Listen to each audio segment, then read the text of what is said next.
अच्छा, राजीव सेठी जी का एक दिलचस्प सवाल है। देहरादून से हैं राजीव जी और इन्होंने पूछा बाइंग क्लाइमैक्स क्या होता है? कैसे हम जानें कि ये बाइंग क्लाइमैक्स का समय आ गया है? ये बाइंग क्लाइमैक्स क्या फ्रॉथ का, झाग का, बुलबुले का, उसी का दूसरा नाम है क्या? देखिए, जैसे बाइंग क्लाइमैक्स पहली चीज़ की सेलिंग क्लाइमैक्स का जस्ट रिवर्स हो गया। ओके। तो इसमें यही है कि जैसे अब पहले सेलिंग से रिलेट कर देता हूँ, लेकिन क्योंकि लोग उससे बहुत ज़्यादा अपने आप को रिलेट कर पाएँगे, क्योंकि अभी मुझे कल एक कॉल आया। आजकल देखिए क्या होता है, मुझे कॉल आया और नॉर्मली मैं अनजाने कॉल्स उठाता ही नहीं। उन्होंने मुझे पूछा कि मैंने कौन-सा किसी आईपीओ में इन्वेस्ट किया है, मुझे एडवाइज़र से बात करनी है। मैंने बोला ठीक है, बताइए साहब। तो मैंने एक आईपीओ में इन्वेस्ट किया है, वो लोअर सर्किट पे गिर रहा है, मुझे एडवाइस चाहिए कि क्या करना है। मैंने बोला भैया, हमको ये सब एडवाइस करना अलाउड नहीं है, आप अपने ब्रोकर से बात कर लीजिए।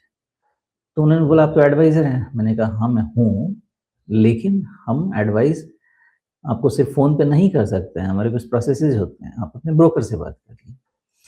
तो अभी मान वैसे जो सर्किट पे गिरते-गिरते रहते हैं, या आप ऐसा समझ लीजिए कि जो 2020 में मार्केट करेक्ट करना शुरू हुआ कोविड के हिसाब से। तो सेलिंग क्लाइमैक्स का मतलब ये है कि एक तरह से इतना आपका फ्री फॉल होता जाए कि उसके बाद आपका कोई डिमांड तो छोड़ दीजिए। मतलब शेयर के नाम से भी, शेयर मार्केट के नाम से भी डर लगे, तब जाके एक सेलिंग क्लाइमेक्स आता है। उसके इवैल्यूएशन के कई तरीके होते हैं कि फाइनली कंटिन्यूएशन गैप के पास एग्जॉशन गैप बनते हैं। उसके बाद रिवर्सल आता है, रिवर्सल में कितना रिट्रेस कर पाता है, बहुत सारी चीज़ें होती हैं, जिसके बेसिस पे हम डिसाइड कर पाते हैं, डिसाइड तो क्या कर पाते हैं, एक व्यू ले पाते हैं, ऑब्जर्वेशन ले पाते हैं कि यहाँ पे शायद सेलिंग क्लाइमेक्स क्लाइमेक्स हो गया है।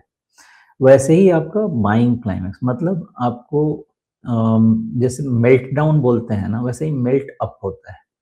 मतलब fear of missing out create हो जाता है। जैसे थोड़ी देर पहले एक भाई साहब ने यूज़ किया वर्ड फोमो, वो फोमो नहीं है।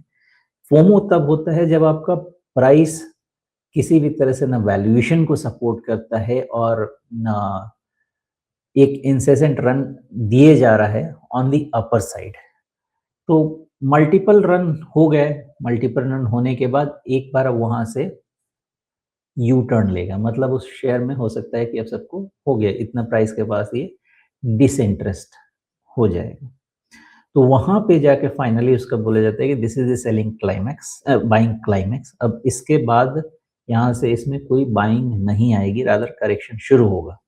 इंडिकेशंस क्या हो सकते हैं? कई तरह के हो सकते हैं। कई लोग 20 डीए में देखते हैं कि उसके नीचे आ गया तो फोमो के बाद तो वो शायद आपका बाइंग क्लाइमैक्स हो गया। कई लोग 20 वीक डीए में देखते हैं। कई लोग मतलब मल्टीपल डीए में, कुछ लोग 9-10 देखते हैं, कुछ लोग 9-10 वीक देखते हैं। सबका अपना-अपना चॉइस है। तो किसी एक पैरामीटर जो एक कंफर्टिंग पैरामीटर जिसका रहता है उसके नीचे आ गया तो फिर ये कहा जा सकता है कि हो गया बाइंग। अब आपका ये बाइंग क्लाइमैक्स हो गया। इवैल्यूएट करने के बहुत सारे तरीके।